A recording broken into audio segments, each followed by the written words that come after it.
এটা হলো নন ইনভার্টার 2 টনের এসি। এটা 2 বছর ধরে আমরাই দিয়েছি নিজেরা। এটা চলছে একটা কোম্পানিতে। এরকম অনেকগুলো দিয়েছি, যেটা কোনো প্রবলেম এবং খারাপ হওয়ার সম্ভাবনা খুবই কম। সবথেকে মজার ব্যাপার হলো, যদি আপনার এই এসি খারাপ হয়ে থাকে, খুব তাড়াতাড়ি লোকাল কাউকে ডাকলেই সে আপনাকে দ্রুত রিপেয়ার করে দিতে পারবে। মনে করুন যে আপনার বাড়িতে খুব অফিসে খুব গরম, তখন আপনি এমার্জেন্সি খারাপ হয়ে গেছে, তখন ইনভার্টার এসিতে কী হয়, খুব তাড়াতাড়ি রিপেয়ার করা সম্ভব হয় না। সার্কিট বোর্ড রিপ্লেস করতে হয় কিংবা রিপেয়ার করতে হয়। কোম্পানিতে বুকিং করলে তাড়াতাড়ি হয় না, অ্যাভেলেবল নাও থাকতে পারে। কিন্তু নন ইনভার্টারের মজাদার হলো, এতে কিছুই নেই। একটা কম্প্রেসার, ক্যাপাসিটার, ইনডোর, আর ইনডোরে রয়েছে আপনার একটা সার্কিট, যেটা খুব কম খারাপ হওয়ার সম্ভব থাকে।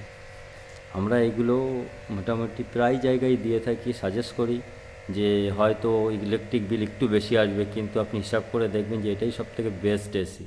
আর এসি সবসময় কেনার সময় মনে রাখবেন, কাট অফ, যেটা আপনি রুম টেম্পারেচার সেট করছেন, সেটা ঠিক মতন আউটডোর কাট অফ হচ্ছে কি না, তার উপরে লং টাইমের জন্য এসি নির্ভর করে।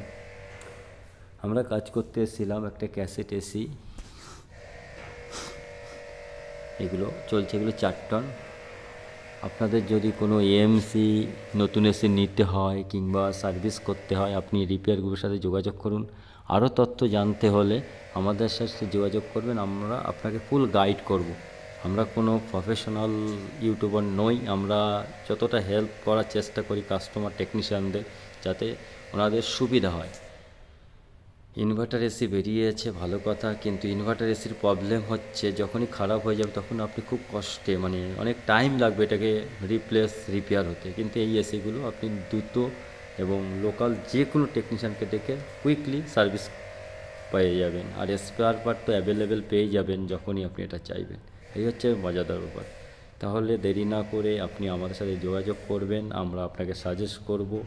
এমসি সার্ভিস যে কোনো জায়গায়, কলকাতা, ওয়েস্ট বেঙ্গল, যে কোনো জায়গায় আমরা কাজ প্রোভাইড করে থাকি। Thank you.